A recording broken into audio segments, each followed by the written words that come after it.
चैतन्याने भारलेला वारकरी दुसऱ्या दिवशीही चालायला लागतो. आसपास काही ओळखीचे तर बहुतांशी अनोळखी चेहरे असतात. पण तरीही सगळे ओळखीचे वाटतात. का बरं? कारण वारीत आपली एकच ओळख असते. मी माणूस आहे आणि मी चालतोय. मला चालायलाच हवं. माझ्यासोबत पांडुरंगही चालत असतो. आपल्या सगळ्यांसोबतच तो चालत असतो. कधी तो वयोवृद्धाची काठी होऊन चालतो, कधी दृष्टिहीनाला हाताचा आधार देतो. कधी गोंधळलेल्या युवकाच्या हातात नकळत टाळ देऊन जातो, कधी पायाला आलेले गोळे चेपून देतो. तर कधी पाण्याचा घोट देणारी स्त्री होऊन येतो. तो अखंड आपल्या सवे असतो.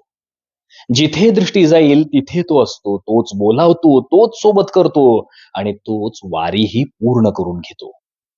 म्हणूनच वारीत मी कधीही एकटा नसतो. रामकृष्ण हरी.